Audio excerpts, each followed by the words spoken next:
اعوذ باللہ من الشیطان الرجیم بسم اللہ الرحمن الرحیم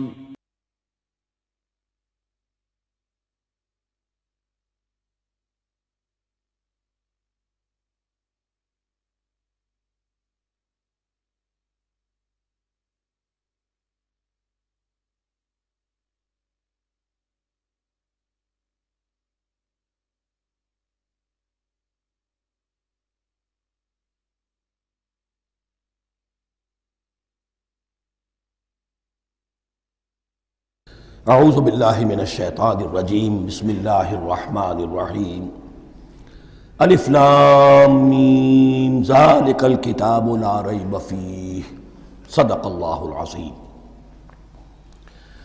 الف لام میم حروف مقطعات ہیں جن کے بارے میں عرض کر چکا ہوں۔ ذالک الکتاب لا ریب فیہ، یہ وہ کتاب ہے اس میں کوئی شک نہیں۔ الکتاب اس لیے کہا گیا ہے کہ قرآن مجید کی پیشین گوئیاں اور خوشخبریاں سابقہ کتابوں میں موجود تھیں، اور چونکہ اس سورہ مبارکہ میں اصل خطاب کا رخ جو ہے وہ ہے سابقہ امت مسلمہ کی طرف، تو ذالک کتاب نہیں کہا گیا، ذالک کتاب لا ریب فیہ نہیں، ذالک الکتاب یہ وہ کتاب ہے، کتاب موعود ہے جس کی پیشین گوئیاں تورات اور انجیل میں موجود تھیں۔ لا ریب فیہ، اس میں کوئی شک نہیں۔ حرف اورا ریب نئے، تبدیل نئے، یہی الفاظ آئے ہیں سورہ سجدہ کے شروع میں بھی، الف لام میم تنزیل الکتاب لا ریب فیہ رب العالمین، لا ریب فیہ من رب العالمین، فیہ ھدی للمتقین۔ فیہ دونوں طرف مل سکتا ہے، لا ریب فیہ اسے معانقہ کہتے ہیں، لا ریب فیہ پڑھیں گے تو ہدن سے شروع کر دیں گے، لا ریب پر ختم کر دیں گے تو فیہ ہدن للمتقین، یہ دونوں معنی درست ہوں گے۔ ہدن للمتقین یہ ہدایت ہے، رہنمائی ہے اہل تقویٰ میں جو بچنا چاہیں۔ تقویٰ کا اصل مفہوم سمجھ لیجئے، وقا یقی کسی کو بچانا، تقویٰ خود بچنا۔ جن لوگوں کے اندر فطرت سلیمہ ہوتی ہے ان میں اخلاقی حس موجود ہوتی ہے، وہ بری چیز سے بچنا چاہتے ہیں، بھلی کو حاصل کرنا چاہتے ہیں۔ وہ لوگ ہیں کہ جو گویا کہ اس قرآن کا اصل مخاطب ہے، وہی اس سے استفادہ کر سکیں گے۔ الذین یؤمنون بالغیب، اب ان کے کچھ اوصاف، یہ اصل میں بہت زیادہ واضح ہوتا ہے تعویل خاص کے اعتبار سے کہ دیکھ لو درخت کو اپنے پھل سے پہچانتے ہیں، اس قرآن کے پھل موجود ہیں نا، یہ ابو بکر اور عمر اور عثمان اور علی کون ہیں؟ یہ جو مہاجرین آئے ہیں چل کر، مدینے والوں دیکھو یہ کون ہیں، ان کی شخصیتیں کیا ہیں، ان کا کردار کیا ہے، ان کے اوصاف کیا ہے، یہ کس درخت کے پھل ہیں، یہ اس بینہ کے پھل ہیں، یہ اس ذکرہ کے پھل ہیں۔ بینہ رسول من اللہ یتلو صحفا مطہرۃ فیہا کتب قیمہ، یہ اس شجرہ مبارکہ کے پھل ہیں۔ دیکھ لو ان کے کیا شب و روز ہے، الذین یؤمنون بالغیب، جو غیب پر ایمان رکھتے ہیں۔ تعویل عام کے اعتبار سے اس کا بہت اہم مفہوم ہوگا، جو یہ طے کر لے کہ سوائے مادے کی دنیا کے مجھے اس سے آگے جانا ہی نہیں، unless I can verify۔ آپ کو معلوم ہے کہ میٹیریل جو حقائق ہیں وہ تو آپ ویریفائی کر سکتے ہیں، آنکھ سے دیکھ سکتے ہیں، کان سے سن سکتے ہیں، ویریفائڈ ہے۔ جو یہ سمجھ لے گا کہ اس کے بیونڈ کچھ نہیں ہے، اس کے لیے قرآن میں کوئی ہدایت نہیں۔ ہدایت قرآنی کا نقطہ آغاز یہ ہے کہ انسان یہ سمجھ لے کہ جو اصل حقیقت ہے وہ مستور ہے، نگاہوں سے چھپی ہوئی ہے۔ سامنے جو کچھ نظر آ رہا ہے، ایک انگلستان کے بہت بڑے فلسفی کی کتاب کا عنوان ہے appearance and reality, reality and appearance, Bradley کی کتاب۔ اپیئرنس جو کچھ نظر آ رہا ہے یہ حقیقت نہیں، حقیقت اس کے پیچھے ہے۔ اور کنفیوشس کا ایک جملہ ہے جو بہت بڑا حکیم اور فلسفی تھا، چین کا بہت بڑا حکیم اور فلسفی، اور ہو سکتا ہے کہ نبی ہو، واللہ عالم، ہم کہہ نہیں سکتے۔ اس کی تعلیم بڑی اخلاقی تعلیم ہے، اور اس کا جملہ سنیے، یہ یؤمنون بالغیب کی اس سے زیادہ صحیح تشریح ممکن نہیں ہے۔ There are certain things, there's nothing more real than what cannot be seen. And there's nothing more certain than what cannot be heard. وہ حقائق جو آنکھوں سے نہیں دیکھے جا سکتے اور کانوں سے نہیں سنے جا سکتے، ان سے زیادہ یقینی اور واقعی حقائق اور کوئی نہیں. There's nothing more real than what cannot be seen, and there's nothing more certain than what cannot be heard. الذین یؤمنون بالغیب ویقیمون الصلاۃ، نماز قائم کرتے ہیں. ومما رزقناہم ينفقون، اور جو کچھ ہم نے انہیں دیا ہے اس میں سے خرچ کرتے ہیں، خیر میں، بھلائی میں، نیکی میں، ابنائے نو کی حاجات کو رفع کرنے میں، لوگوں کی تکلیفیں دور کرنے میں، خود اللہ کے لیے، اللہ کی رضا جوئی کے لیے، اللہ کو قرض حسنہ دیتے ہوئے. والذین یؤمنون بما انزل الیک وما انزل من قبلک، اور وہ کہ جو ایمان رکھتے ہیں اس پر بھی جو آپ پر نازل کیا گیا ہے محمد صلی اللہ علیہ وسلم، اور اس پر بھی کہ جو آپ سے پہلے نازل کیا گیا. یہ بہت اہم الفاظ ہیں، اس لیے کہ عام طور پر آج کل ہمارے ہاں یہ خیال پھیلا ہوا ہے کہ یہ تورات اور انجیل کے پڑھنے کا کوئی فائدہ نہیں، کوئی ضرورت نہیں. کوئی ضرورت نہیں کی حد تک تو شاید بات صحیح ہو، لیکن کوئی فائدہ نہیں، یہ بالکل غلط ہے. یہ ابتدا ہے قرآن کی، اور کس قدر اہتمام کے ساتھ کہا جا رہا ہے. ایمان صرف قرآن پر نہیں، اس پر بھی کہ جو اس سے پہلے نازل کیا گیا. اور سورہ نساء کی آیت، اور سورہ نساء نازل ہوئی ہے کہیں جا کر سن 6 ہجری میں. یا ایھا الذین آمنوا آمنوا باللہ ورسولہ والکتاب الذی نزل علی رسولہ والکتاب الذی انزل من قبل. تو اس سے ایمان جو ہے تورات پر اور انجیل پر اور زبور پر اور صحف ابراہیم پر، اجمالی ایمان کی جو اہمیت ہے اس کو اچھی طرح سمجھ لیجیے. البتہ یہ ہے کہ چونکہ ہم سمجھتے ہیں اور جانتے ہیں کہ ان کتابوں میں تحریف ہو گئی ہے، لہذا ان کتابوں کی کوئی شے قرآن پر حجت نہیں ہوگی. جو چیز قرآن سے ٹکرائے گی ہم اس کو رد کر دیں گے. ان کتابوں کی کسی شے کو دلیل کے طور پر نہیں لائیں گے. لیکن جہاں قرآن مجید کی کسی بات کی نفی نہ ہو رہی ہو تو بہت سے حقائق ہمیں ان کتابوں ہی سے ملتے ہیں. انبیاء کے مابین جو زمانی ترتیب ہے، کرونالوجیکل آرڈر جو ہے، وہ تو ہمیں تورات سے ملتا ہے، قرآن میں تو نہیں. قرآن میں کبھی حضرت نوح کا ذکر بعد میں ہے، حضرت موسیٰ کا پہلے. وہاں تو کسی اور پہلو سے ترتیب آتی ہے، لیکن وہاں ہمیں تاریخ ملتی ہے ابراہیم کی، اسحاق کی، یعقوب کی، انبیاء بنی اسرائیل کی، موسیٰ کی، عیسیٰ کی. یہ ساری چیزیں، تو اس کی اہمیت جو ہے اس کو سمجھ لیجئے. والذین یؤمنون بما انزل الیک وما انزل من قبلک وبالآخرۃ ھم یوقنون، آخرت پر وہ یقین رکھتے ہیں. نوٹ کرنے والی بات کیا ہے کہ باقی سب چیزوں کے لیے لفظ ایمان آیا، آخرت کے لیے ایقان. کیوں؟ واقعہ یہ ہے کہ انسان کے عمل کے اعتبار سے سب سے زیادہ مؤثر شے ایمان بالآخرہ ہے. ایمان بالآخرہ ہے تو عمل سیدھا رہے گا کہ ہاں مجھے جواب دہی کرنی ہے، جانا ہے، اٹھنا ہے، اللہ کے حضور حاضری ہے. اگر یہ یقین ہے تو عمل صحیح ہوگا. اس میں کمی ہو گئی تو توحید جو ہے وہ بھی بس ایک عقیدہ، ایک ڈوگما بن کے رہ جائے گی. ایمان بالرسالت بھی بدعات کو جنم دے گا. عید میلاد نبی منا لیجئے، اور کچھ عشقیہ اشعار کہہ دیجئے، نعتیہ اشعار کہہ دیجئے، اللہ اللہ خیر صلی اللہ، یہ ایمان بالرسالت کے مظہر ہوں گے. عمل انسان کا درست ہوتا ہے آخرت کے یقین کے ساتھ. وبالآخرۃ ھم یوقنون، آخرت پر انہی کا یقین ہے، انہی کا یقین ہے. یہ حصر بھی ہے اس اعتبار سے کہ یہودی میں مدعی تھے کہ ہم آخرت پر یقین رکھتے ہیں، یہاں کنٹراسٹ دکھایا جا رہا ہے، آخرت پر یقین رکھنے والے یہ لوگ ہیں. اور تعویل خاص کے اعتبار سے وہ لوگ موجود ہیں تمہاری نگاہوں کے سامنے. 13 برس کی محنت کی کمائی محمد الرسول اللہ صلی اللہ علیہ وسلم کی، اس کتاب کی، یتلو علیہم آیاتہ ویزکیہم ویعلمہم الکتاب والحکمہ، اس کا جو نتیجہ ہے وہ تمہارے سامنے. اولئک علی ھدی من ربہم، یہ وہ لوگ ہیں جو اپنے رب کی طرف سے ہدایت پر ہیں. وہ ابتدائی ہدایت بھی ان کے پاس تھی اور یہ تکمیلی ہدایت بھی، قرآن پر بھی ان کا یقین پورا ہے اور محمد کا اتباع بھی وہ کر رہے ہیں۔ وَأُولَٰئِكَ هُمُ الْمُفْلِحُونَ، اور یہی وہ لوگ ہیں جو فلاح پانے والے ہیں۔ فلاح کا لفظ بھی قرآن مجید کی بڑی اہم اصطلاح ہے، منزل مراد کو پہنچ جانا، کسی باطنی حقیقت کا عیا ہو جانا۔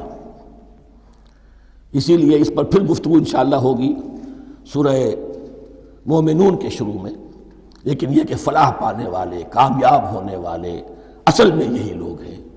تو گویا کہ تعویل خاص میں صحابہ کرام کی طرف اشارہ ہو گیا، تعویل عام میں ہر شخص کو بتا دیا گیا اگر قرآن کی ہدایت سے مستفید ہونا ہے تو یہ اوصاف اپنے اندر پیدا کرو۔ اب دوسرا گروہ، ان الذین کفروا سواء علیہم انذرتہم ام لم تنذرہم لا یؤمنون، یقیناً جن لوگوں نے کفر کیا، اور یہاں مراد کیا ہے؟ جو کفر پر اڑ گئے ہیں۔ اس کو ہم تعویل عام میں نہیں لے سکتے، اس لیے کہ اگر تو ہم اس کو عام میں لے لیں گے تو اس کے معنی تو یہ ہوں گے جس شخص نے کسی وقت کفر کیا اب وہ ہدایت پر آ ہی نہیں سکتا۔ نہیں، یہ بات نہیں ہے۔ کوئی کفر میں ہے، وہ غالطے کی بنا پر ہے، عدم توجہی کی بنا پر ہے، حق اس پر واضح نہیں ہوا ہے اس لیے ہے، تو آپ اسے سمجھائیں گے، انذار و تبشیر سے اسے فائدہ ہو جائے گا، واعظ و نصیحت سے فائدہ ہو جائے گا۔ ایک وہ ہے کہ جو حق کو سمجھ کر، پہچان کر اور پھر اڑ گئے، ضد کی وجہ سے، ہٹ دھرمی کی وجہ سے، تعصب کی وجہ سے، تکبر کی وجہ سے، حسد کی وجہ سے۔ ان الذین کفروا، ایسے لوگوں کا معاملہ کیا ہے؟ سواء علیہم انذرتہم ام لم تنذرہم لا یؤمنون، برابر ہے ان کے لیے خواہ آپ انہیں سمجھائیں خواہ نہ سمجھائیں، ڈرائیں نہ ڈرائیں، انذار فرمائیں نہ کریں، لا یؤمنون، وہ ایمان لانے والے نہیں۔ وہی بات جو میں نے کہی تھی کہ سوتے کو جگایا جا سکتا ہے، جاگتے کو کیسے جگائیں؟ ختم اللہ علی قلوبہم وعلی سمعہم وعلی ابصارہم غشاوہ، ان کے دلوں پر اللہ نے مہر کر دی ہے۔ کیوں کر دی ہے؟ یہ ابتداءً مہر نہیں ہوئی، جب حق کو پہچان کر انہوں نے رد کر دیا، اس کی پاداش میں، اس کی سزا کے طور پر۔ ختم اللہ علی قلوبہم، اللہ نے ان کے دلوں پر مہر کر دی ہے، وعلی سمعہم، اور ان کی سماعت پر بھی، وعلی ابصارہم غشاوہ، اور ان کی آنکھوں کے سامنے پردہ پڑ چکا ہے۔ یہ مضمون سورہ یاسین کے شروع میں پھر آئے گا بہت شر و بست کے ساتھ۔ وَلَهُمْ عَذَابٌ عَظِيمٌ، اور ان کے لیے تو اب بہت بڑا عذاب ہے۔ یہ دوسرا گروہ ہو گیا، ایک رکوع میں دو کو سمیٹ لیا گیا، کل ابھی 7 آیتیں ہوئی ہیں۔ ایک وہ گروہ جس نے قرآن مجید کی دعوت سے صحیح استفادہ کیا، ان میں طلب ہدایت کا مادہ موجود تھا، ان کی فطرتیں سلیم تھیں، ان کے سامنے دعوت آئی، قبول کی، اور قرآن کے بتائے ہوئے راستے پر چلے۔ وہ گلے سرسبد ہیں، وہ شجرہ قرآنی کے نہایت مبارک اور مقدس وہ اس کے پھل ہیں۔ ایک گروہ وہ ہے جس نے حق کو پہچانا لیکن اس کو رد کر دیا اپنے تعصب یا ہٹ درمی کی وجہ سے۔ ان کا ذکر آ گیا بہت اختصار کے ساتھ، اس لیے کہ ان کا ذکر آپ کو بہت تفصیل سے مکی صورتوں میں ملے گا۔ اب آیا تیسرا گروہ، وَمِنَ النَّاسِ، اور لوگوں میں کچھ ایسے بھی ہیں، مَن يَقُولُ آمَنَّا بِاللَّهِ وَبِالْيَوْمِ الْآخِرِ وَمَا هُم بِمُؤْمِنِينَ، جو کہتے تو یہ ہے کہ ہم ایمان رکھتے ہیں اللہ پر بھی اور یوم آخر پر بھی، مگر وہ حقیقت میں مومن نہیں ہے۔ یہاں ایک بات سمجھ لیجئے، اکثر و بیشتر مفسرین نے اس تیسری کیٹیگری کے بارے میں یہی رائے قائم کی ہے کہ یہ منافقین مذکور ہیں یہاں، اگرچہ لفظ منافق یا لفظ نفاق نہیں آیا یہاں، لیکن مولانا امیر احسن اصلاحی صاحب نے ایک رائے ظاہر کی ہے جو بڑی قیمتی ہے۔ وہ یہ کہ یہاں ایک کردار کا نقشہ کھینچ دیا گیا ہے، غور کرنے والے غور کر لیں، دیکھ لیں، جس پر بھی وہ چسپاں ہو جائے۔ اور بالفعل جب یہ آیات نازل ہو رہی تھیں تو دو طبقات پر یہ کردار نگاری جو ہے، یہ جو شخصیت کا ہیولہ کھینچا جا رہا ہے، وہ دو کے اوپر راست آ رہا تھا۔ ایک علماء یہود، وہ بھی کہتے تھے کہ ٹھیک ہے محمد جو کہہ رہے ہیں ہم بھی اللہ کو مانتے ہیں، آخرت کو بھی مانتے ہیں، اسی لیے یہاں رسالت کا ذکر نہیں ہے۔ بھئی ہم محمد ہی کو نہیں مانتے نا صلی اللہ علیہ وسلم، باقی اگر 1.25 لاکھ نبی آئے ہیں تو باقی 1.25 لاکھ کو تو ہم مانتے ہیں۔ ایک محمد کو نہیں مانا، ایک عیسیٰ کو نہیں مانا، بس۔ تو ہمیں بھی مانا جانا چاہیے کہ ہم بھی مسلمان ہیں۔ ایک یہ ان کی رائے ہے، اور واقعہ یہ ہے کہ یہاں اس طریقے کا تذکرہ ہو رہا ہے کہ جس سے ان کا کردار بھی جھلک رہا ہے، روح سخن ان کی طرف جا رہا ہے۔ مجھے یاد ہے اپنی 10ویں جماعت کے زمانے میں دہلی میں نے دیکھا تھا کہ ناٹ سرکس، وہاں کا ایک بڑی مارکیٹ ہوتی تھی، تو جوتے کی ایک دکان پہ ایک بہت بڑا جوتا لٹکایا ہوا تھا، بہت بڑا، اور لکھا تھا free to home it fits, جس کے پاؤں میں یہ ٹھیک ٹھیک آ جائے وہ لے جائے اس کو۔ تو یہ free to home it fits ہے، ایک کردار ہے۔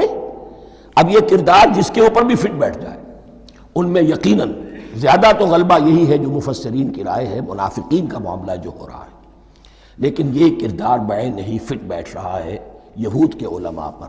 اور یہ بھی نوٹ کر لیجئے کہ جو مدینہ منورہ میں نفاق کا جو پودا پروان چڑھا ہے، بلکہ پودا نہیں کہنا چاہیے، جھاڑ جھکاڑ جو پروان چڑھا ہے، وہ یہودیوں کے زیر اثر، جیسے جنگل کے اندر بڑے بڑے درخت بھی ہوتے ہیں اور اندر جو ہے نیچے جھاڑیاں بھی ہوتی ہیں، تو یہ نفاق کا جھاڑ جھکاڑ جو ہے وہ یہودی علماء کا جو پودا تھا، اور بہت بڑا تھا، اس میں کوئی شک نہیں، اس کے سائے میں پروان چڑھا ہے۔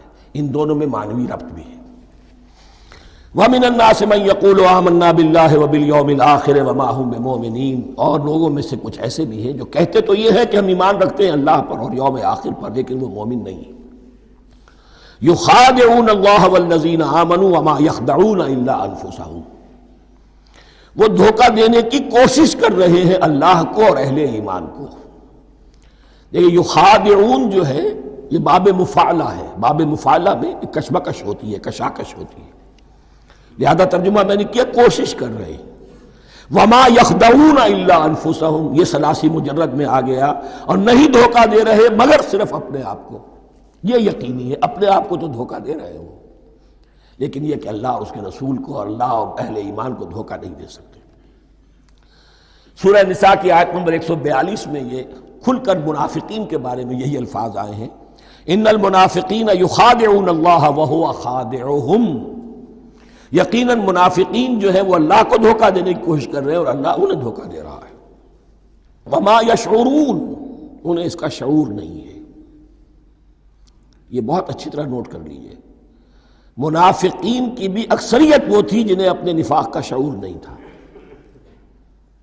وہ اپنے تئیں سمجھتے تھے اپنے آپ کو مسلمان، وہ کہتے تھے یہ بے وقوف لوگ ہیں، محمد رسول اللہ کے بارے میں کہتے تھے یہ خام خواہ جو ہے انہوں نے لڑائی بھڑائی مول لے لی ہے اہل مکہ کے ساتھ، کیا ضرورت ہے، امن کے ساتھ جو ہے بات کرنی چاہیے۔ وہ سمجھتے تھے کہ ہم خیر خواہ ہیں، ہم بھلی بات کہہ رہے ہیں، یہ بیوقوف لوگ ہیں، دیکھتے نہیں کہ کس سے ٹکرا رہے ہیں، ہاتھ میں اسلحہ نہیں ہے اور لڑائی کے لیے جا رہے ہیں، تو بے وقوف تو یہ ہے۔ لیکن وہ سمجھتے تھے کہ ہم تو بڑے مخلص ہیں، ہم مصلح ہیں، تو ما یشعرون بہت ضروری ہے۔ بعض لوگ منافق ایسے بھی تھے کہ جو اسلام میں داخل ہی ہوتے تھے دھوکہ دینے کی خاطر، اور ان پہ پہلے دن سے واضح ہوتا تھا کہ ہم مسلمان نہیں ہیں، ہم نے اسلام کا لبادہ اوڑھا ہے صرف دھوکے کے لیے۔ اس کا ایک ذکر سورہ آل عمران میں آئے گا، لیکن اکثر و بیشتر منافقین دوسری طرح کے تھے جنہیں اپنے نفاق کا شعور حاصل نہیں تھا۔ فی قلوبہم مرض، ان کے دلوں میں ایک روگ ہے، بیماری ہے۔ یہ روگ اور بیماری کیا ہے؟ ایک لفظ میں اس کو تعبیر کیا جائے، کردار کی کمزوری، ویکنس آف کیریکٹر۔ ایک شخص وہ ہوتا ہے کہ جو سمجھتا ہے یہ حق ہے، حق سے بعد آباد، اب جو ہو سو ہو۔ ایک حق کو حق پہچان کر رد کر دیتا ہے، وہ کافر ہو گیا۔ ایک حق کو حق پہچان کر آیا تو صحیح، لیکن ویکنس آف کیریکٹر کی وجہ سے قوت ارادی کمزور ہے، آخرت بھی چاہتے ہیں، دنیا کو بھی ہاتھ سے دینے کو تیار نہیں، یہاں کا بھی کوئی نقصان نہ ہو اور آخرت کا بھی سارا بھلا ہمیں مل جائے۔ یہ وہ لوگ ہیں در حقیقت کہ اس کو کہا روگ۔ فی قلوبہم مرض فزادہم اللہ مرضا، تو اللہ نے ان کے مرض میں اضافہ کر دیا۔ یہ اللہ کی سنت ہے، آپ حق پر چلنا چاہیں حق کا راستہ آپ کے لیے آسان کر دے گا، آپ برائی کی طرف جانا چاہیں بڑی سے بڑی برائی آپ کے لیے ہلکی ہوتی چلی جائے گی۔ کوئی خاص بات ہی نہیں، چلو یہ بھی کر گزرو، جب یہ کر لیا تو یہ بھی کر گزرو۔ اور اگر آپ بین بین لٹکنا چاہیں تو اللہ اسی پہ چھوڑ دیتا ہے۔ ٹھیک ہے، آپ سمجھتے ہیں ہم کامیاب ہو رہے ہیں، ہم نے مسلمانوں کو بھی دھوکہ دے لیا، وہ ہمیں مسلمان سمجھتے ہیں، اور یہودیوں کو بھی دھوکہ دے لیا، وہ سمجھتے ہیں کہ ہم ان کے ساتھی ہیں، تو سمجھا کامیاب ہو رہے ہیں، حقیقت میں کامیابی نہیں۔ فی قلوبہم مرض فزادہم اللہ مرضا ولہم عذاب علیم بما کانوا یکذبون، اور ان کے لیے تو دردناک عذاب ہے۔ عذاب عظیم کا لفظ آیا تھا اوپر کفار کے لیے، وَلَهُمْ عَذَابٌ عَظِيمٌ، 7ویں آیت ختم ہوئی، اور عذاب علیم کا لفظ آیا یہاں، ان کے لیے دردناک المناک عذاب ہے، بما کانوا یکذبون، بسبب اس جھوٹ کے جو وہ بول رہے تھے۔ وَإِذَا قِيلَ لَهُمْ لَا تُفْسِدُوا فِي الْأَرْضِ، اور جب ان سے کہا جاتا تھا مت فساد کرو زمین میں، مراد کیا ہے اس سے؟ کہ جب محمد کو مان لیا کہ اللہ کے رسول ہیں، اب ٹھیک ٹھیک پیروی کرو، ان کے پیچھے چلو، ان کا حکم ہے تو جنگ کے لیے نکلو، ان کی طرف سے تقاضا آتا ہے مال پیش کرو، اور اگر تم اس سے کتراتے ہو تو فساد مچا رہے ہیں، جماعتی زندگی کے اندر فتنہ اور فساد پیدا کر رہے ہیں۔ وَإِذَا قِيلَ لَهُمْ لَا تُفْسِدُوا فِي الْأَرْضِ قَالُوا إِنَّمَا نَحْنُ مُصْلِحُونَ، وہ کہتے تھے نہیں ہم تو صلح کرانے والے ہیں، اصلاح کرنے والے ہیں، ہم چاہتے ہیں لڑنا بھیڑنا کوئی اچھی بات نہیں ہے، ٹکراؤ تصادم یہ کوئی اچھے کام تھوڑا ہی ہے، بس ٹھنڈے ٹھنڈے دعوت دیتے رہو، جو چاہے قبول کر لے جو چاہے رد کر دے، خام خواہ یہ ٹکرانا اور یہ جنگ کرنا اور اللہ کے دین کو غالب کرنے کے لیے یہ قربانی دو اور یہ مصیبت جھیلو اور یہ مشقت برداشت کرو اور یہ چیز چھوڑو اور یہ ترک کرو، یہ کاہے کے لیے؟ وَإِذَا قِيلَ لَهُمْ لَا تُفْسِدُوا فِي الْأَرْضِ قَالُوا إِنَّمَا نَحْنُ مُصْلِحُونَ أَلَا إِنَّهُمْ هُمُ الْمُفْسِدُونَ وَلَٰكِن لَا يَشْعُرُونَ، آگاہ ہو جاؤ کہ وہی ہے مفسد، فساد پھیلانے والے۔ اس لیے کہ محمد رسول اللہ کی دعوت ہے زمین میں اصلاح کے لیے، اس اصلاح کے لیے کچھ آپریشن کرنا پڑے گا۔ مریض اس درجے کو پہنچ چکا ہے کہ آپریشن کے بغیر اس کی شفا نہیں ہوگی، اب اگر تم اس کے راستے میں رکاوٹ بنتے ہو تو در حقیقت تم فساد مچا رہے ہو، لیکن تمہیں اس کا شعور نہیں۔ الا انہم ہم المفسدون ولکن لا یشعرون، پھر دیکھیے نوٹ کیجئے، شعور نہیں ہے۔ شعوری نفاق اور شے ہے، غیر شعوری نفاق ہے کہ جس کا یہ سارا تذکرہ ہو رہا ہے۔ وَإِذَا قِيلَ لَهُمْ آمِنُوا كَمَا آمَنَ النَّاسُ، اور جب ان سے کہا جاتا ہے ایمان لاؤ جیسے دوسرے لوگ ایمان لائے ہیں، آخر دیکھو دوسرے یہ اہل ایمان ہیں، جب بلاوا آتا ہے فوراً لبیک حاضر ہوتے، جو بھی ہو، یہ تم جو ہے آخر تم نے اور روش اختیار کی۔ وَإِذَا قِيلَ لَهُمْ آمِنُوا كَمَا آمَنَ النَّاسُ قَالُوا أَنُؤْمِنُ كَمَا آمَنَ السُّفَهَاءُ، وہ کہتے ہیں کہ کیا ہم ایمان لائے جیسے یہ بے وقوف لوگ ایمان لائے؟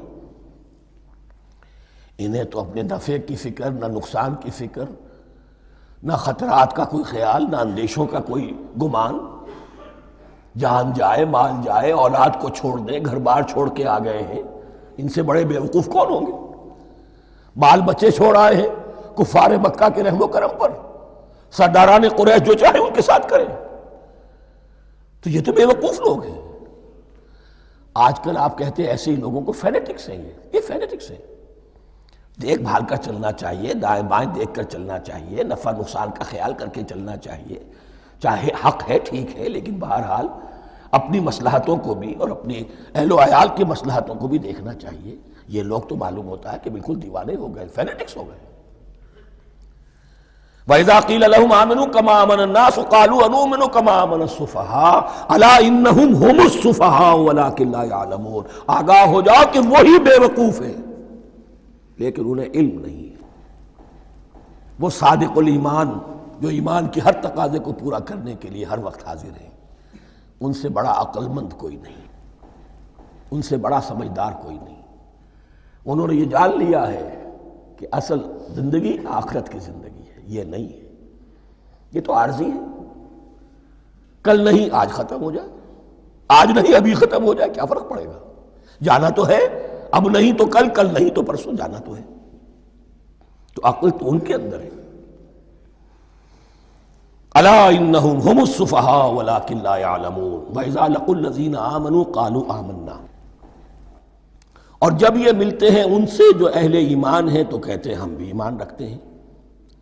اب یہ ان دونوں پر آئے گا۔ عام جو یہودی تھے وہ بھی کہتے تھے کہ ہم بھی تو آخر اللہ کو مانتے ہیں، آخرت کو مانتے ہیں، اور منافق تو تھے ہی جو رسول کو بھی مانتے تھے۔ وَإِذَا خَلَوْا إِلَىٰ شَيَاطِينِهِمْ، اور جب یہ اپنے شیطانوں کے پاس خلوت میں ہوتے ہیں، اور یہاں شیاطین سے مراد ہیں اہل کتاب یہود کے علماء، ان کے سردار، یا عبداللہ ابن ابی جو منافقین مدینہ کا سردار تھا۔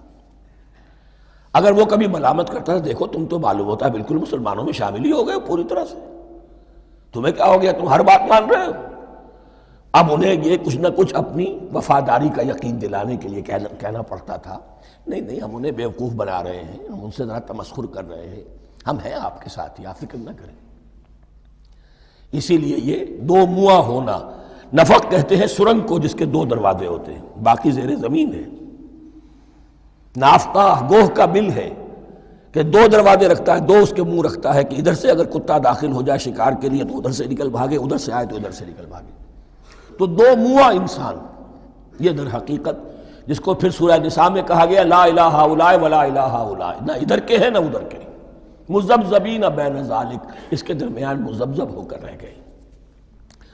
یہ شیطان کا لفظ یہاں سمجھ لیجئے کہ اس کے دو رائے ہیں کہ یہ شطنہ سے بنا ہے یا شات سے بنا ہے، شین الف توئے یا شین تو نون۔ شطنہ کے معنی تباعدا، کو بہت دور ہو گیا، شیطان سے مراد جو اللہ کی رحمت سے بہت دور ہو گیا۔ اور شاتا یشیتو کے معنی ہے احترق غضبا وحسدا، کوئی شخص غصے اور حسد کے اندر جل رہا ہو، وہ شاتا یشیتو ہے۔ اس سے فعلان کے وزن پر، رحمان کے وزن پر، غضبان کے وزن پر شیطان، یعنی وہ کہ جو حسد اور غضب کی آگ میں جل رہا ہے۔ تو یہ ایک تو شیطان وہ ہے کہ جو جنات میں سے ہے، جس کا نام عزازیل تھا پہلے، اب ہم اسے ابلیس کے نام سے جانتے ہیں، وہ ایک شیطان ہے، جنی ہے۔ پھر یہ کہ جو بھی اس کے پیروکار ہیں دنیا میں، انسانوں میں سے ہوں یا جنات میں سے ہوں، وہ بھی شیاطین ہیں۔ اسی طرح اہل کفر، اہل زیغ کے جو بڑے بڑے سردار ہوتے ہیں، ان کو بھی شیطان سے تعبیر کیا گیا۔ وَإِذَا خَلَوْا إِلَىٰ شَيَاطِينِهِمْ قَالُوا إِنَّا مَعَكُمْ، اور جب وہ خلوت میں ہوتے ہیں، علیحدگی میں ہوتے ہیں اپنے شیاطین کے پاس، سرداروں کے پاس، کہتے ہیں ہم تو آپ کے ساتھ ہیں، انما نحن مستہزئون، یہ تو ہم ان مسلمانوں کو بیوقوف بنا رہے ہیں، ان سے استہزاء کر رہے ہیں، تمسخر کر رہے ہیں۔ ہم تمسخر میں کہہ دیتے ہیں کہ ہم بھی آپ کے ساتھ ہیں، آمنا۔ اللہ یستہزئ بہم ویمدہم فی طغیانہم یعمہون، حقیقت کیا ہے کہ اللہ ان کا مذاق اڑا رہا ہے اور ان کو ڈھیل دے رہا ہے کہ وہ اپنے عقل کے اندھے پن میں بڑھتے چلے جائیں۔ اللہ تعالیٰ جیسا میں نے عرض کیا رسی دراز کرتا ہے، کوئی شخص غلط راستے پر جانا ہے تو جاؤ بھائی، فوراً تو نہیں پکڑتا، اگر فوراً پکڑ لے تو سیدھا ہو جائے گا، چلتے جائے، جہاں جانا چاہتے ہو جاؤ۔ تو ان کو بھی رسی دراز کر رہا ہے اللہ، لیکن یہ کہ اللہ یستہزئ بہم، یہ سمجھتے ہیں کہ مسلمانوں کا مذاق اڑا رہے ہیں، اصل میں مذاق ان کا اڑ رہا ہے اللہ کے نزدیک۔ وَيَمُدُّهُمْ فِي طُغْيَانِهِمْ يَعْمَهُونَ، اب یہاں ذرا نوٹ کر لیجئے، یہ دو لفظ آئیں گے، عین میم اور ہا، امہ ہے کے ساتھ، ایک ہے عین میم اور یا امج، تو عین اور میم تو مشترک ہے یا آخر میں فرق ہوگا، عین میم اور ہا ہوگا، اس کے معنی عقل کا اندھا، دل کا اندھا، آنکھیں تو ہے لیکن دل کا اندھا ہے، عقل کا اندھا ہے۔ اور عین میم یا جو آنکھوں کا اندھا ہو، عمیٌ اندھے، اعمیٰ اندھا۔ تو یہاں فرمایا انا معکم انما نحن مستہزئون، اللہ یستہزئ بہم ویمدہم فی طغیانہم یعمہون، اللہ ان کو اس جو ان کی عقل کے اندھے پن میں جو یہ بڑھتے چلے جا رہے ہیں، اللہ بھی ان کی رسی دراز کر رہا ہے تاکہ یہ جہاں تک جانا چاہتے چلے جائیں۔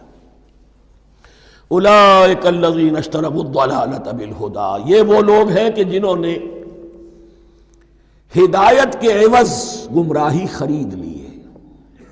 دیکھیے بڑا پیارا انداز ہے یہ، ایک شخص کے سامنے دونوں آپشنز تھے، ایک نے گمراہی کو چھوڑا، ہدایت لے لی، چاہے قیمت دینی پڑی، تکلیفیں اٹھانی پڑی، آزمائشوں میں سے گزرنا پڑا، قربانیاں دینی پڑی، ہدایت لی۔ اور ایک شخص نے ہدایت دے کر گمراہی لے لی، آسانی تو ہو گئی، فوری تکلیف سے تو بچ گئے، لا الہ ہؤلاء ولا الہ ہؤلاء دونوں طرف سے اپنے آپ کو بچا لیا۔ لیکن حقیقت میں سب سے زیادہ گھاٹے کا سودا یہی ہے، اولئک الذین اشتروا الضلالۃ بالہدی، ہدایت دے کر اور ضلالت خرید لی، فما ربحت تجارتہم، تو ان کی تجارت ان کے حق میں ہرگز مفید نہیں ہوئی۔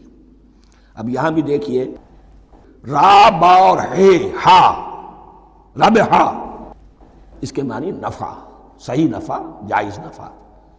را با اور وا، ربا، وہ سود، وہ بھی اضافہ ہے، وہ بھی بڑھوتری ہے، لیکن وہ حرام ہے۔ ایک ہے تجارت کے اندر جو نفع ہو جائے وہ ربح ہے، را با اور ہا یہ نفع ہے جو جائز نفع ہے۔ را با اور وا، ربا، یہ کیا ہے؟ یہ سود ہے، یہ حرام ہے۔ را اور با مشترک ہے، آگے ہا، آگے اور با، اس کا فرق ہے۔ فما ربحت تجارتہم وما کانوا مہتدین، ان کی تجارت ان کے حق میں ہرگز مفید نہیں ہوئی اور نہیں ہے اب یہ ہدایت پانے والے۔ مثلہم، اب یہاں دو تمثیلیں آ رہی ہیں بڑی پیاری۔ پہلی تمثیل ہے کفار کے بارے میں، دوسری تمثیل ہے یہ بین والے لوگوں کے بارے میں۔ پہلوں کے لیے کیا تمثیل ہے؟ مثلہم کمثل الذی استوقد نارا، ان کی مثال اس شخص کی سی ہے جس نے آگ روشن کی۔ ایک نقشہ کھینچا جا رہا ہے، اندھیری شب ہے جدا اپنے قافلے سے ہے تو، تیرے لیے ہے میرا شعلہ نوا قندیل۔ اندھیری شب ہے، قافلہ بھٹک رہا ہے، کچھ لوگ بڑی ہمت کرتے ہیں، اندھیرے میں بھی ادھر ادھر سے لکڑیاں جمع کرتے ہیں اور آگ روشن کر دیتے ہیں۔ لیکن عین اس وقت جب آگ روشن ہوتی ہے کچھ لوگوں کی بینائی سلب ہو جاتی ہے۔ پہلے وہ اندھیرے میں اس لیے تھے کہ روشنی نہیں تھی، اب وہ اندھیرے کے اندھیرے میں رہ گئے کہ روشنی تو خارج میں آ گئی، اپنی اندر کی روشنی گل ہو گئی، بصارت سلب ہو گئی۔ یہ مثال ہے ان کفار کی کہ حضور کی آمد سے پہلے سب بھٹک رہے تھے، کوئی حقیقت واضح نہیں تھی، قافلہ انسانیت بھٹک رہا تھا اندھیری شب میں۔ محمد الرسول اللہ آئے، انہوں نے آگ روشن کر دی، اب راستہ کھل گیا، ہدایت واضح ہو گئی۔ لیکن کچھ ضد یا تعصب یا تکبر یا حسد کی بنیاد پر کچھ لوگوں کی اندر کی بینائی زائل ہو گئی، تو وہ تو ویسے کے ویسے بھٹک رہے ہیں، جیسے پہلے اندھیرے میں تھے ویسے ہی اب اندھیرے میں ہیں۔ روشنی میں آنے والے تو وہ ہیں، دیکھ لو جن کا ذکر سب سے پہلے ہوا ہے۔ مثلہم کمثل الذی استوقد نارا، اس شخص کی سی ہے کہ جس نے آگ روشن کی۔ فلما اضاءت ما حولہ، جب اس آگ نے اپنے ماحول کو، گردا گرد کو روشن کر دیا، ذہب اللہ بنورہم، اللہ ان کی نور بصارت کو لے گیا، سلب کر لیا اللہ نے۔ وترکہم فی ظلمات لا یبصرون، اور چھوڑ دیا انہیں ان اندھیروں کے اندر کہ وہ کچھ نہیں دیکھتے۔ صم بکم عمی فہم لا یرجعون، اسم کہتے ہیں بہرے کو، سم جمع ہے اس کی، سمن۔ اب کمو کہتے ہیں گونگے کو، بکمن اس کی جمع ہے۔ آما کہتے ہیں اندھے کو، عمیٌ اس کی جمع ہے۔ یہ بہرے ہیں، گونگے ہیں، اندھے ہیں، فہم لا یرجعون، اب یہ لوٹنے والے نہیں۔ یہ کون ہے؟ ابو جہل ہے، ابو لہب ہے، ولید بن مغیرہ ہے، عقبہ ابن ابی معیط ہے، یہ سب کے سب ابھی زندہ ہیں جب یہ آیات نازل ہو رہی ہیں۔ ابھی تو غزوہ بدر ہوگا سن 2 ہجری میں، اور اس میں یہ سب جو ہیں واصل جہنم ہوں گے، ابھی تک تو ہے نا۔ یہ لوگ ہو گئے اس کی مثال۔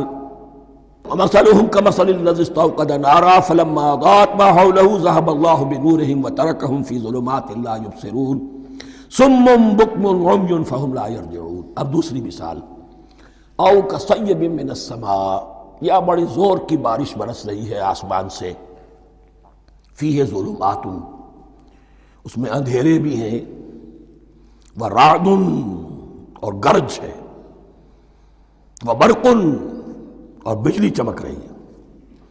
یجعلون اصابعہم فی آذانہم من الصواعق حذر الموت، کچھ لوگ ہیں کہ جو اپنی انگلیاں اپنے کانوں کے اندر ٹھوسے ہوئے ہیں کہ وہ جو کڑک ہے اس سے ان کی جانیں نہ نکل جائیں، موت نہ آ جائے۔ کڑکا ایسا ہے کہ اس کڑکے سے بچنے کے لیے اپنی انگلیاں اپنی کانوں میں ٹھوس رکھی، حذر الموت، موت کے خوف سے۔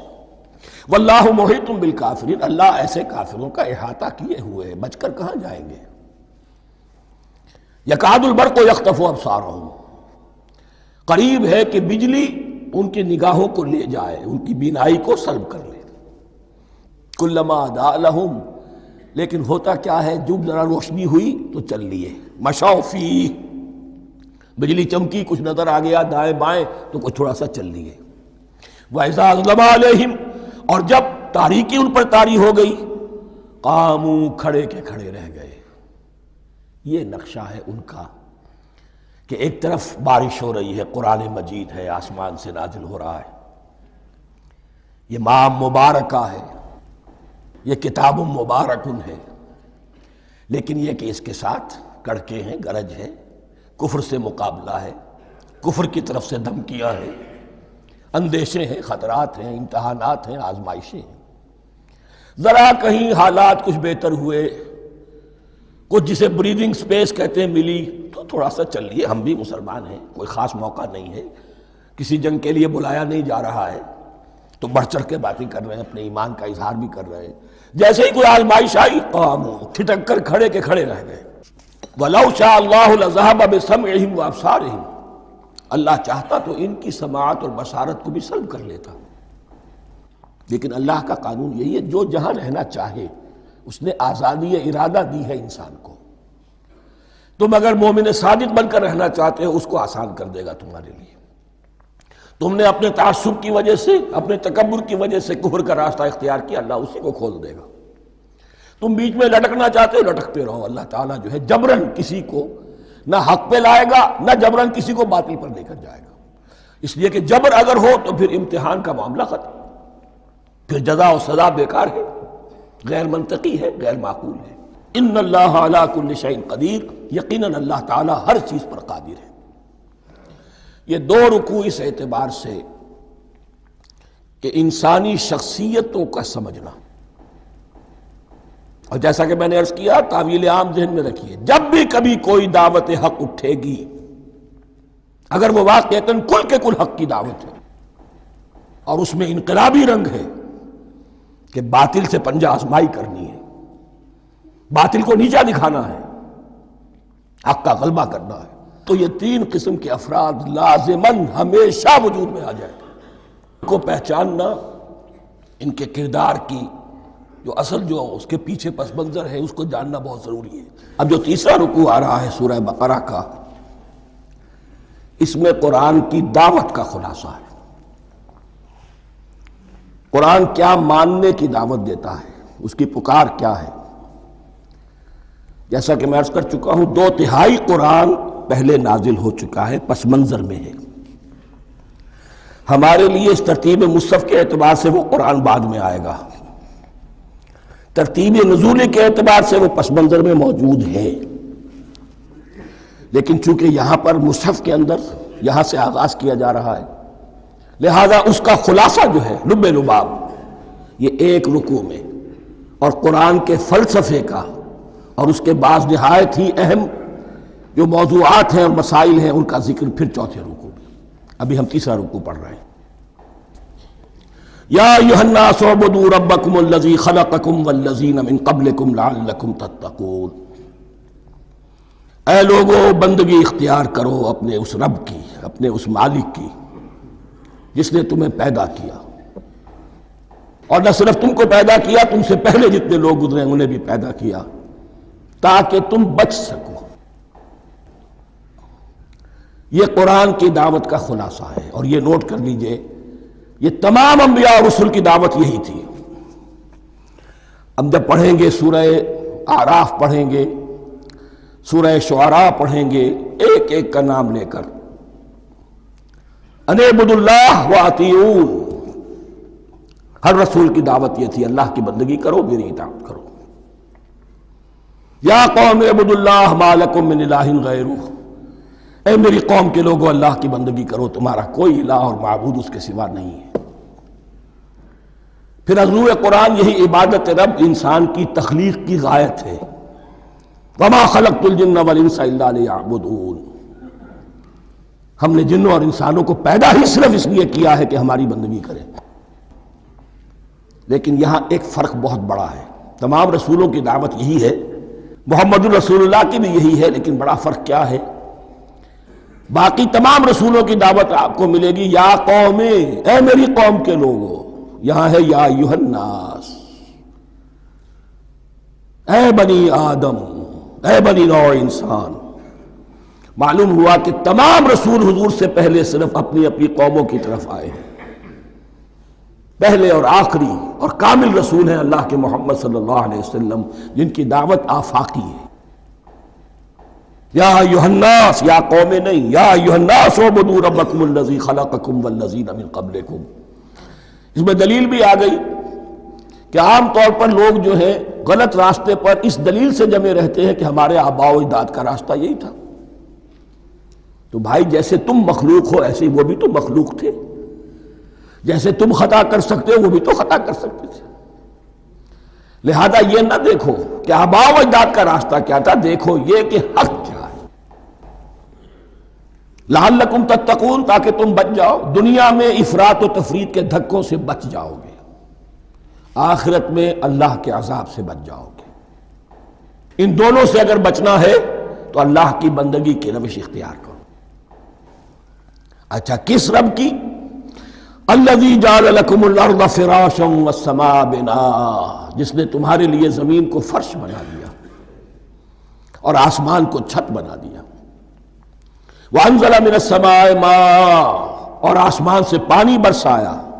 فاخرج بہ من الثمرات رزقا لکم، اور پھر اس پانی کے ذریعے سے زمین سے میووں کی شکل میں، پیداوار کی شکل میں تمہارے لیے رزق اگایا۔ فلا تجعلوا للہ اندادا وانتم تعلمون، تو ہرگز نہ اللہ کا مد مقابل کسی کو ٹھہراؤ جانتے بوجھتے۔ وانتم تعلمون کا ایک مطلب یہ بھی ہے کہ تم بھی مانتے ہو کہ اس کائنات کا خالق اللہ کے سوا کوئی نہیں۔ اہل عرب بھی مانتے تھے، جو ان کے دیوی دیوتا تھے وہ سمجھتے تھے کہ یہ اللہ کے اوتار ہیں، یا اللہ کے ہاں بہت یہ پسندیدہ ہیں، اللہ کے محبوب ہیں، اس کے اولیاء ہیں، اس کی بیٹیاں ہیں، لہذا یہ شفاعت کریں گے تو ہمارا بیڑا پار ہو جائے گا۔ ورنہ خالق وہ مانتے تھے اللہ ایک ہی ہے۔ جب تم یہ مانتے ہو کائنات کا خالق ایک، مدبر ایک، تو اب کسی کو اس کا مد مقابل نہ بناؤ۔ انداد ند کی جمع ہے، لا ضد لہ ولا ند لہ، اللہ کا کوئی مد مقابل نہیں۔ اس میں یہاں تک بات ہے کہ حضور اس درجے، اس توحید کی باریکیوں تک پہنچا کر گئے ہیں اس امت کو کہ کسی صحابی نے ایسے ہی کہہ دیا ما شاء اللہ و ما شئت، جو اللہ چاہے اور جو آپ چاہیں۔ حضور نے فوراً ٹوک دیا اجعلتنی للہ ندا، کیا تو نے مجھے اللہ کا مد مقابل بنا دیا ہے؟ اس کائنات میں مشیت صرف ایک کی چلتی ہے، کسی اور کی مشیت اس کی مشیت کے تابع پوری ہو جائے ہو جائے، لیکن مشیت مطلقہ صرف اس کی ہے۔ یہاں تک کہ حضور سے فرمایا گیا کہ اے نبی آپ کے لیے یہ ممکن نہیں ہے جسے چاہے ہدایت دے دیں، انک لا تہدی من احببت ولکن اللہ یہدی من یشاء۔ اگر یہ اختیار میں ہوتا تو ابو طالب دنیا سے بغیر ایمان لائے نہ جاتے۔ فلا تجعلوا للہ اندادا وانتم تعلمون۔ اب ان دو آیتوں میں تو یوں سمجھیے توحید نظری بھی اور توحید عملی بھی۔ توحید عملی کیا ہے؟ بندگی صرف اسی کی ہو۔ اب آیا ہے رسالت کا معاملہ، وَإِن كُنتُمْ فِي رَيْبٍ مِّمَّا نَزَّلْنَا عَلَىٰ عَبْدِنَا، اگر تمہیں رسالت محمدی پر شک ہے صلی اللہ علیہ وسلم، اس کے کیا معنی ہے؟ کہ تمہیں اس قرآن کے بارے میں شک ہے جو ہم نے اپنے بندے پر نازل کیا ہے۔ اگر ہے شک فی الواقع، وَإِن كُنتُمْ فِي رَيْبٍ، اگر تمہیں واقعتاً شک ہے مما نزلنا علی عبدنا، اس پر جو ہم نے اپنے بندے پر نازل فرمایا ہے، فاتو بسورۃ من مثلہ، تو لے آؤ اس جیسی ایک ہی صورت۔ یہ ہم کل پوری تفصیل سے دیکھ چکے ہیں کہ برسبیل تنزل یہاں پہنچے ہیں، پہلے 2 آیتیں میں نے آپ کو سنائی تھی، اس میں پورے قرآن کی مثال لانے کا چیلنج کیا گیا. پھر ایک آیت سنائی جس میں 10 صورتیں ہی لے آؤ. اب آخری درجے میں ایک صورت ہی بنا لاؤ، اور ایک صورت تو سورۃ العصر کے مساوی بھی ہو سکتی تھی، سورۃ الکوثر کے مساوی بھی ہو سکتی تھی. وَادْعُوا شُهَدَاءَكُم مِّن دُونِ اللَّهِ إِن كُنتُمْ صَادِقِينَ، اور بلا لو اپنے سارے مددگاروں کو اللہ کے سوا، جن ہوں انس ہوں. اس لیے کہ قریش کا خیال یہ تھا کہ جو شعراء ہوتے ہیں ان کے پاس جن ہوتے ہیں، وہ جن انہیں سکھاتے ہیں، ورنہ عام آدمی تو یہ شعر نہیں کہہ سکتا. تو تمہارا اگر کوئی گمان ہے کوئی جنات سکھانے والے ہیں، کوئی انسان ہے، خطیب ہے، شعراء ہے، ادیب، سب کو جمع کر. ان کنتم صادقین. اب یہ ہے بہت ہی، جس کو میں نے کل کہا تھا، آپ کو یاد ہوگا، قرآن کا انداز کیا ہوتا ہے کہ وہ اپنے اندر جھانکنے کی دعوت دیتا ہے. یہ گویا کہ آنکھوں میں آنکھیں ڈال کر یہ کہا جا رہا ہے کہ حقیقت میں تمہیں کوئی شک نہیں ہے، یہ تم بات بنا رہے ہو صرف. اگر واقعتاً شک ہے تو آؤ میدان میں. حقیقت یہ ہے کہ تمہیں شک نہیں ہے. اگر تم سچے ہو فاتو بصورت من مثلہ، تو اس جیسی ایک ہی صورت بنا لاؤ. فَإِن لَمْ تَفْعَلُوا، اب ذرا انداز دیکھیے تحدی کا اور چیلنج کا. پھر اگر تم یہ نہ کر پاؤ، وَلَن تَفْعَلُوا، اور ہرگز نہیں کر سکو گے. یہ چیلنج کون دے سکتا ہے؟ اللہ کے سوا کوئی نہیں دے سکتا. یہ انداز کسی کتاب کا نہیں ہے. ذَلِكَ الْكِتَابُ لَا رَيْبَ فِيهِ، یہ کسی کا نہیں ہے. فَإِن لَمْ تَفْعَلُوا وَلَن تَفْعَلُوا، پھر اگر تم نہ کر پاؤ اور تم ہرگز نہیں کر پاؤ گے، فَاتَّقُوا النَّارَ الَّتِي وَقُودُهَا النَّاسُ وَالْحِجَارَةُ، تو ڈرو اس آگ سے جس کا ایندھن بنیں گے انسان اور پتھر. اعدت للکافرین، کافروں کے لیے تیار کر لی گئی ہے، بھڑکا دی گئی ہے. پتھروں کا ذکر خاص طور پر کیوں ہے؟ 2 اس کے امکانات ہیں. آپ کو معلوم ہے کہ وہ جو پتھر کا کوئلہ ہوتا ہے اس کی آگ بڑی سخت ہوتی تھی. عام جو ہمارا یہ لکڑی کا کوئلہ ہوتا ہے اس کے مقابلے میں. اور دوسرے یہ بھی کہ چونکہ انہوں نے جو معبود تراش رکھے تھے وہ پتھر کے ہوتے تھے، تمہارے ساتھ ہی تمہارے ان معبودوں کو بھی جھونکا جائے گا اور وہ بھی جلیں گے، تاکہ تمہاری حسرت کے اندر اضافہ ہو.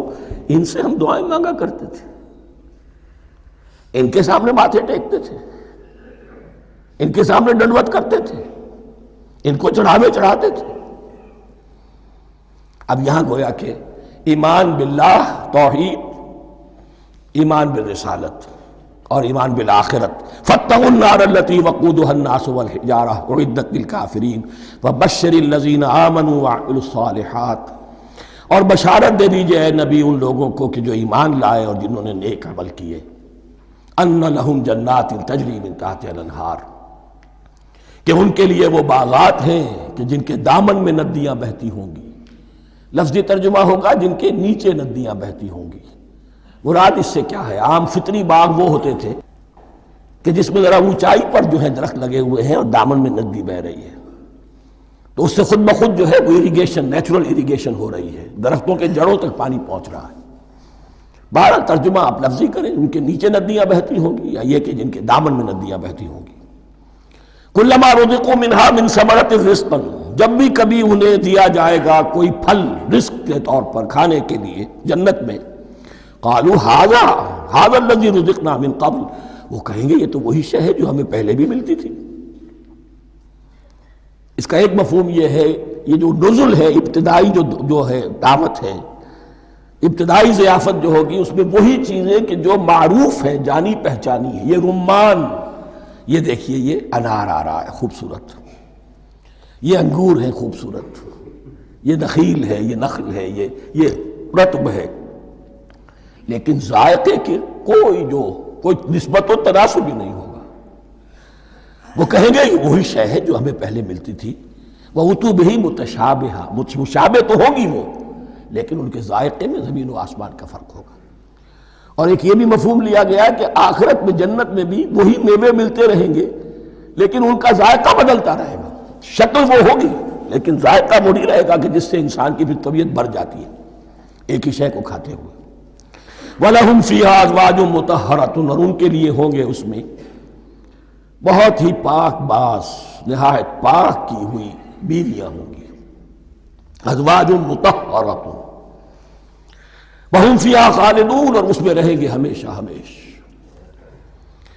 یہ تو تین جو اصول ہیں دین کے دعوت ایمان، توحید اور رسالت اور معاد، ایمان باللہ، ایمان بالرسول، ایمان بالآخرہ۔ اب ذرا کچھ ضمنی مسائل ہیں کہ جو بعض کفار کی طرف سے، بعض معتزلین کی طرف سے پیش ہوتے تھے، وہ کبھی بھی اس چیلنج کا مقابلہ تو نہ کر سکے، میدان میں تو نہ آ سکے۔ یہ بالکل ایسی بات ہے جیسے کسی مصور کی تصویر پر اعتراض کرنے والے تو بہت تھے۔ جب کہا گیا کہ ذرا یہ لیجیے قلم، اس کو ٹھیک کر دیجیے، یہ برش آپ کے ہاتھ میں دیتا ہوں، اب سب پیچھے ہٹ گئے۔ تو کوئی صورت قرآن کے مقابلے میں لانا وہ تو ان کے لیے ممکن نہیں تھی، لیکن ادھر ادھر سے اعتراضات کرنے کے لیے جو زبانیں کھلتی تھی ان میں سے ایک اعتراض نقل کیا جا رہا ہے۔ وہ یہ تھا کہ وہ کہتے تھے کہ قرآن مجید میں مکھی کی تشبیہ آئی ہے، یہ تو بڑی حقیر سی شے ہے، اعلیٰ کلام ہو اور اعلیٰ متکلم ہو وہ ایسی حقیر چیزوں کا تذکرہ نہیں کرتا۔ بیت العنکبوت مکڑی کا بھی ذکر ہے قرآن میں، اتنی حقیر شے کا، یہ کوئی اعلیٰ کلام نہیں۔ اس کا جواب دیا جا رہا ہے کہ اصل میں کہیں تشبیہ بیان کرنی ہے، تمثیل بیان کرنی ہے، تو دیکھنا یہ کہ جس شے کے لیے تشبیہ دی جا رہی ہے اس کی مناسبت والی شے ہو۔ شے کوئی بہت حقیر ہے تو کسی عظمت والی شے سے آخر کیسے تشبیہ دی جائے گی؟ وہ تو کسی حقیر شے سے ہی تشبیہ دی جائے گی تو جو اصل مقصد ہے تشبیہ کا وہ پورا ہوگا۔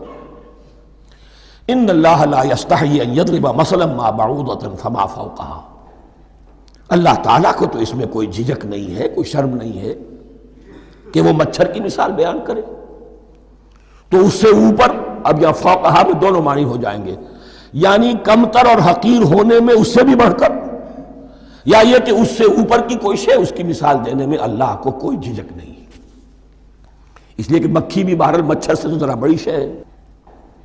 اس معنی میں بھی ہو سکتا ہے فوقہا، اور فوقہا اس معنی میں بھی کہ اس سے بھی حقیر ہونے میں اس سے بھی بڑھ کر۔ فَأَمَّا الَّذِينَ آمَنُوا فَيَعْلَمُونَ أَنَّهُ الْحَقُّ مِن رَّبِّهِمْ، تو جو لوگ صاحب ایمان ہیں وہ جان لیتے ہیں کہ یہ حق ہے ہمارے رب کی طرف سے۔ وَأَمَّا الَّذِينَ كَفَرُوا، اور جنہوں نے کفر کیا ہے، فَيَقُولُونَ مَاذَا أَرَادَ اللَّهُ بِهَذَا مَثَلًا، یہ کیا مثال اللہ نے دی، کیا ارادہ ہوا اللہ کا اس مثال کے ذریعے سے؟ ناک بھوں چڑھا رہے ہیں، اعتراض کر رہے ہیں۔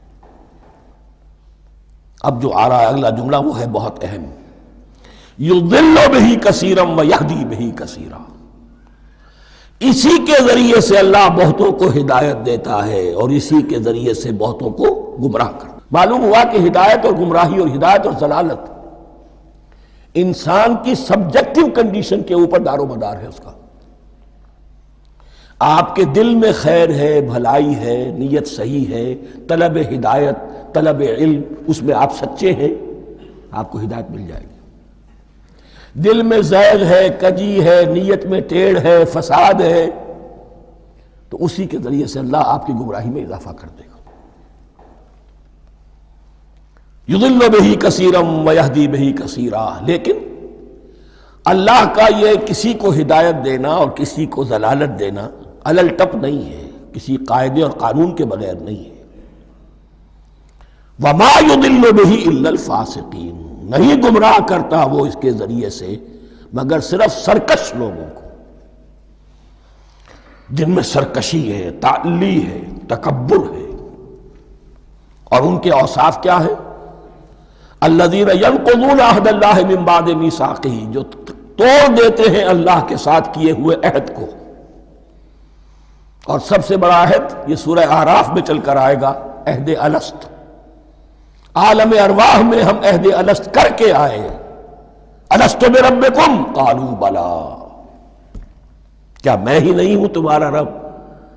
تمام ارواح نے، میں بھی تھا، آپ بھی تھے، سب تھے، کل انسان، جتنے انسان دنیا میں آج تک آ چکے ہیں وہ بھی تھے، اور جو آنے ہیں ابھی قیامت تک وہ بھی تھے، لیکن تھے صرف ارواح کی شکل میں، جسم نہیں تھے۔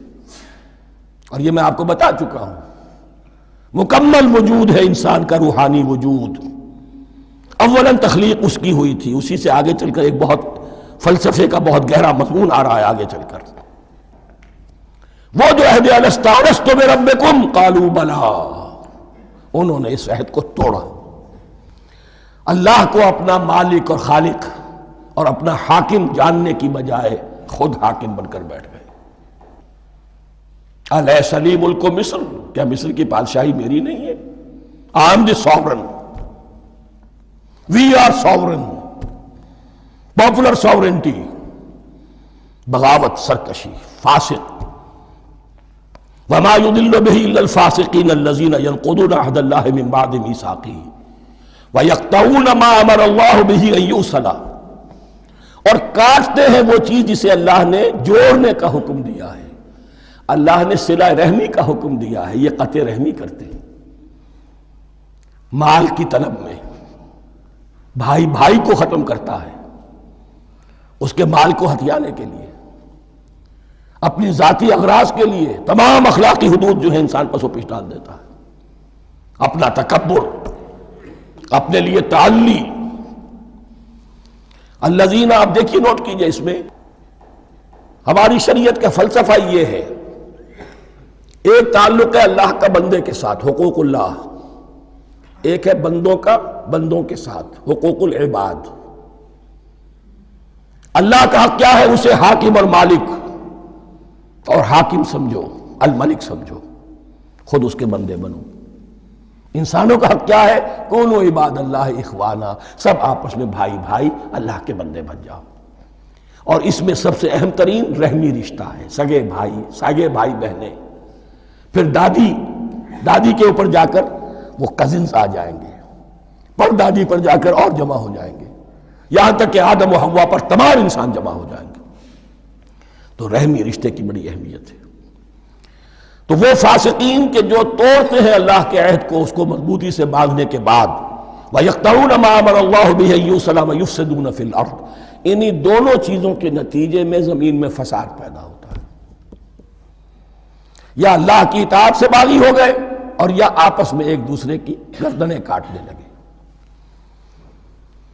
اولئک ھم الخاسرون، یہی لوگ ہیں جو بالآخر خسارے میں، آخری اور دائمی خسارے میں رہنے والے ہیں۔ کیف تکفرون باللہ وکنتم امواتا، تم کیسے کفر کرتے ہو اللہ کا؟ بڑا پیارا انداز ہے۔ وکنتم امواتا، تم مردہ تھے، فاحیاکم، تمہیں زندہ کیا، ثم یمیتکم، پھر تمہیں مارے گا، ثم یحییکم، پھر جلائے گا، ثم الیہ ترجعون، پھر تم اس کی طرف لوٹ جاؤ گے، لوٹا دیے جاؤ گے۔ یہاں وہ بات آ گئی جو آج نگاہوں سے بالکل اوجھل ہو چکی ہے۔ یہ ہم دنیا میں آنے سے پہلے مردہ تھے، کیا مانی؟ یہ مضمون آ کر اصل میں سورہ غافر یا سورہ مومن میں چل کر اس کی پوری وضاحت ہوگی، لیکن چونکہ یہاں تذکرہ ہو چکا ہے عہد الست کا، ہماری پہلی تخلیق ہوئی عالم ارواح میں، ارواح کی صورت میں، پھر ہمیں سلا دیا گیا، وہ ہماری پہلی موت تھی۔ مردہ جو ہے معدوم نہیں ہوتا، مردہ ہوتا ہے، بے جان ہوتا ہے، سویا ہوا ہوتا ہے، اور موت کو اور نیند کو تشبیہ دی گئی ہے۔ پھر ہمیں اس جسد کے ساتھ یہاں زندہ کیا گیا، پھر موت طاری ہوگی، پھر ہمیں زندہ کیا جائے گا۔ یہ آیت جیسا کہ میں نے عرض کیا بہت بڑی اور بڑی گہری حکمت اور فلسفہ قرآن کی آیت ہے۔ کیسے اللہ کا انکار کرتے؟ کنتم اموات، تم مردہ تھے، سوئی ہوئی ارواح کی شکل میں تھے، فاحیاکم، تمہیں جگایا اس جسد کے ساتھ، زندہ کیا، ثم یمیتکم ثم یحییکم، پھر تمہیں مارے گا، پھر جلائے گا، ثم الیہ ترجعون، پھر تم اس کی طرف لوٹا دیے جاؤ گے۔ اور اب اس کے بعد جو آخری آیت ہے، هو الذی خلق لکم ما فی الارض جمیعا، اس نے تمہارے لیے بنایا ہے جو کچھ بھی زمین میں ہے۔ اس میں خلافت کا مضمون آ گیا۔ حدیث میں آتا ہے انما الدنیا خلقت لکم وانتم خلقتم للآخرہ، یہ دنیا تمہارے لیے بنائی گئی ہے، تم آخرت کے لیے بنائے گئے ہو۔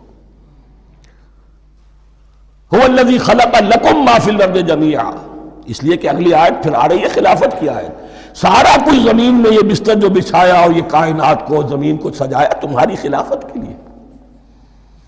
ثم استوى الى السماء فسواهن سبع سماوات، پھر وہ متوجہ ہوا آسمانوں کی طرف اور انہیں 7 آسمانوں کی شکل میں بنا دیا۔ جیسا کہ میں کل عرض کر چکا ہوں، یہ تاحال ابھی یہ آیات متشابہات میں سے ہے، 7 آسمانوں کی کیا حقیقت ہے ہم اس سے ابھی پورے طور سے واقف نہیں۔ وَهُوَ بِكُلِّ شَيْءٍ عَلِيمٌ، اور اسے ہر شے کا علم حقیقی حاصل ہے۔ بارک اللہ لی ولکم فی القرآن العظیم ونفعنی وإیاکم بالآیات والذکر الحکیم۔